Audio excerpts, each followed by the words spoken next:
pertama-tama kami mengucapkan banyak terima kasih ya, karena telah hadir dalam acara penyusunan rancangan ini dengan tujuan sebenarnya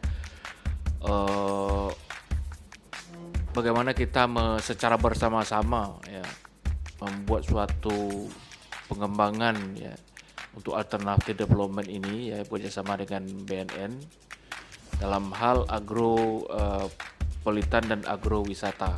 Ya. Disinilah kita nanti di diskusi akan mempertajam. Mungkin sebelumnya sudah ada proses-proses ya teman-teman di teknis untuk menggambarkan ini. Kemudian kedua adalah saya ingin menyampaikan beberapa hal mengenai apa rancangan kita untuk ini ya. Mungkin ada beberapa hal mungkin kita harus menyamakan persepsi dulu mungkin Pak Kepala karena mungkin ada juga yang sudah pernah tahu ya, tapi ini saya ingin menyamakan persepsi dalam arti ada juga teman-teman yang belum tahu mengenai hal ini. Jadi kita mungkin bagi teman-teman yang sudah tahu mungkin bisa memperdalam nanti ya. Kita akan menyampaikan apa itu sebenarnya nanti teman-teman di BNN mungkin bisa menambahkan ya. Jadi kita itu pertama setelah Pak Menteri Bappenas waktu itu diminta untuk mengkoordinasikan atau MOU lah istilahnya bekerjasama dengan BNN waktu itu untuk alternatif ekonomi ya, dari masyarakat selama ini menanam ganja. Kita melakukan, jadi inisiatif itu ada dari BNN ya, sehingga waktu itu sudah kita lakukan kerjasama ya MOU dan mulailah kita melakukan rangkaian pekerjaan-pekerjaan yang tadi disampaikan oleh Pak Aryawan di depan tadi. Kita satu lagi disampaikan juga THIS tadi, Thematic Integrated Holistic ini adalah pendekatan ya. Kalau kebijakan kita selama ini kan money follow program ya Pak. Ya. Kalau THIS ini pendekatan bagaimana kita memfollow program itu supaya dia tematik holistik integratif, tidak ada silo-silo lagi ya. Kemudian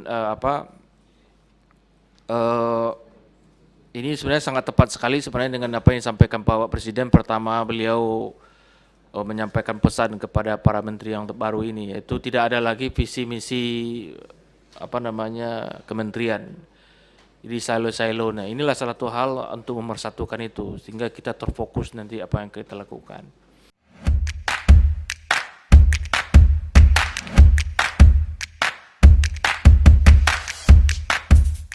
Jadi ini merupakan hasil yang luar biasa. Di Aceh itu salah satu indikator yang kita gunakan itu adalah indikator mengenai kesenjangan. Ya. Coba kalau kita lihat di sana bahwa Aceh itu tingkat kesenjangannya pertama itu sudah sangat rendah. Itu selain sudah kecil, itu masih bisa turun lagi. Artinya pemerataannya semakin baik. Ya.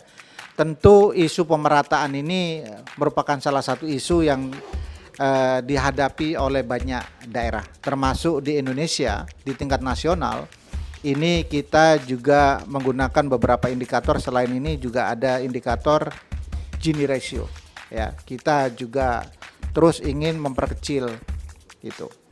Jadi Grand Design Alternative Development itu juga punya peran yang sangat penting ini untuk merespon isu ini.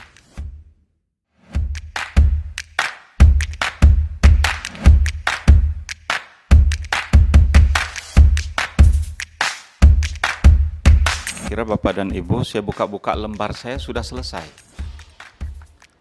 Persis sama Pak. Jadi kerangka teorinya saya kira agak sedikit tidak begitu banyak tempelannya, tapi ketika masuk Pak Taufik sudah saya kira sudah sangat mendekati. Artinya saya dengan Pak Taufik dan Pak Oktu sudah dalam posisi yang kira-kira searah, kira-kira seperti itu Bapak dan Ibu sekalian. Baik Bapak dan Ibu, saya hanya mempertegas beberapa hal terkait dengan pengantar diskusi kita pada FGD pagi hari ini Bapak dan Ibu sekalian.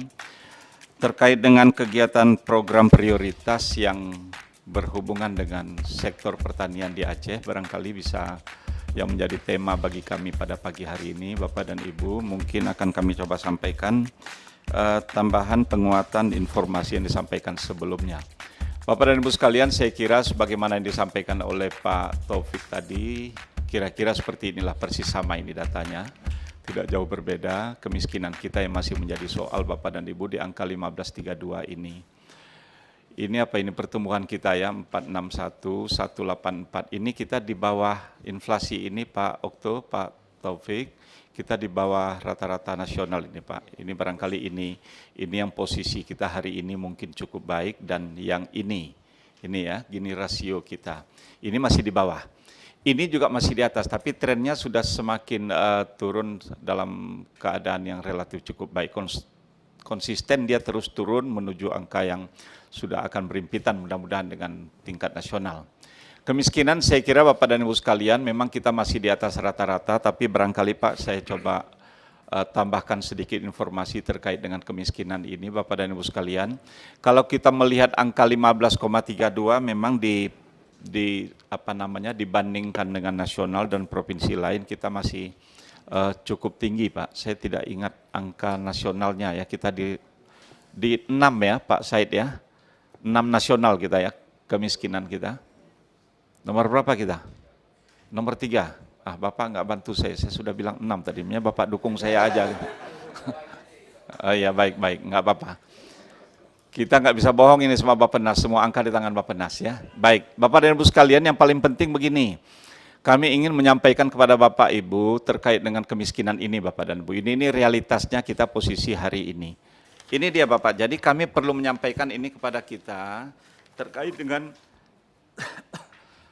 aspek kemiskinan Pak. Kalau pertumbuhan ekonomi sudah relatif, sudah berada pada posisi yang sudah mulai mendaki, dan mudah-mudahan harapan kita tidak berhenti di 4,61, harapan kita terus akan naik. Gini rasio terus membaik, pengangguran juga sudah turun, walaupun agak lambat, tapi dia sudah konsisten terus-menerus turun. Kemiskinan Bapak dan Ibu sekalian yang kami ingin sampaikan kepada kita semua adalah bahwa kita, ini di tahun berapa ini? 18 ya. Ini kalau kita tarik ke belakang Bapak, ketika kita sebelum tsunami itu kita ada puncak konflik. Jadi saya mau sampaikan begini, tahun 99 ini angkanya berapa? Angkanya kecil kali ini. 16,32 ya. Bukan 68 ini 32. 16,32 Bapak dan Ibu sekalian, ini ada kesalahan angka. Itu tahun lalu ya. Ini sekarang sudah turun, sudah menjadi 15,32. Ini sudah setara dengan posisi kita di posisi tahun 1999 Pak, kemiskinan ini. Nah gitu dia cara memandang kemiskinan ini ya. Di tahun 99 Bapak dan Ibu dimulainya proses pergolakan di Aceh yang sangat luar biasa Pak. Dan angka itu dari 15, sekian itu Bapak dan Ibu melonjak dia Pak mencapai angka menjadi 30 Pak. Kemiskinan kita itu. Jadi luar biasa Pak, itu dalam tempo 2 tahun. Dalam tempo 2 tahun ternyata sahamnya 7,5% Pak per tahun. 7,5, berhenti dia di angka 30 Pak. Kemudian Bapak dan Ibu masuk fase di kita itu, konflik itu ditangani dengan darurat militer. Turun angka dari 30 itu menjadi 28 Pak. Jadi kemiskinan dari 30 turun ke 28 Bapak dan Ibu sekalian. Itu peristiwa ukurannya pada tahun 2002. 2002 Bapak dan Ibu sekalian di angka 2003 Bapak dan Ibu sampai dengan angka 28 itu setengah mati treatmentnya, tapi kemudian kita berhadapan dengan gempa dan tsunami. Angka 28 itu naik, dia melonjak kembali sampai ke angka 32 Pak. Jadi saham gempa dan tsunami terhadap kemiskinan Aceh itu 4%. Konflik 1 tahun itu 7,5%. 2 tahun konflik Bapak dan Ibu sekalian ada 15% saham kemiskinan di Aceh. Cara pandang ini Bapak dan Ibu saya kira penting untuk kita melihat bagaimana kemudian jangan seakan-akan Aceh itu sudah digelontorkan otsus sedemikian rupa kok kemiskinannya jalan di tempat. Tidak Pak. Karena apa Bapak dan Ibu, itu kita total melakukan perbaikan di sana sini bagaimana kemudian untuk menekan angka itu. Kemudian Bapak dan Ibu fase pasca tsunami itu ada BRR di kita Pak. Ada donatur, negara-negara donor dan lain sebagainya Pak Okto. Angka itu kemudian berhasil kita tekan Bapak dan Ibu sampai di angka posisi terakhir itu tahun berapa ini? Kalau sampai dengan tahun 2008 2009 ya BRR itu berakhir Bapak, 2005 sampai dengan 2009. 2009 pasca itu kan sudah tidak ada treatment lagi, tinggal proses pelimpahan segala macam kepada daerah ya. Itu turun angka dari 32 itu sampai dengan angka di tahun 2009 itu lebih kurang, saya lupa angkanya, tapi angkanya itu sekitar 26 Pak, kalau saya tidak salah, angkanya 26% kemiskinan kita. 26% itu Bapak dan Ibu sekalian, saham di sana dari BRR dan donatur negara-negara tetangga kita, negara sahabat kita, lebih kurang ada 100 triliun Pak saham di sana. Itu mampu menurunkan angka lebih kurang 8% ya. Oleh karena itu Bapak dan Ibu sekalian, kemudian mulai lahirnya Otsus itu sejak tahun 2008 sampai dengan hari ini Bapak dan Ibu. Jadi ketika Otsus di Aceh itu digelontorkan, kita start awalnya itu sekitar 23 kalau saya tidak salah ya. 23, Pak Alam? 23,58. Itu start awal kita Bapak, yang kemudian pembangunan Aceh ini sudah tidak ada lagi dana dari BRR itu, sepenuhnya kita bergelut dengan angka yang diberikan oleh kementerian di pusat, itu angka dari dana Otsus kita Pak. Sampai dengan hari ini Otsus kita itu sudah terserap seluruhnya 2019 sebesar 64 triliun Pak ya. Lebih kurang 64 triliun. Hasilnya Bapak dan Ibu sekalian, kita sudah mampu menurunkan angka kemiskinan itu dari 23 itu menjadi hari ini menjadi 15,32 Pak. Artinya kita baru menggelontorkan uang 64 triliun, tapi prosentase kemiskinan itu sudah mampu kita tekan dari 23 menjadi 15. Jadi sudah ada 8% Pak. Itu yang treatment kita lakukan Bapak dan Ibu dengan berbagai kemampuan, berbagai upaya kita, campur tangan pihak Jakarta, saya kementerian bagaimana kemudian mengasistensi kita dan lain sebagainya. Alhamdulillah hari ini sudah 15,32. Jadi oleh karena itu Bapak dan Ibu, kami agak sedih sedikit sebenarnya kalau dikatakan kok masih tinggi sekali. Jangan begitu cara lihatnya Pak, lihat dari kilometer sebelumnya. Start awalnya dari mana? 23 gitu Bapak dan Ibu sekalian. Pada saat yang sama mungkin nasional, ketika kami di 23 itu nasional sudah sekitar 12. 13 mungkin begitu. Jadi kalau kinerja kita mau lihat sebenarnya jauh lebih bagus Aceh daripada nasional. Saya mohon maaf kalau ini salah cara saya melihatnya. Itu yang pertama.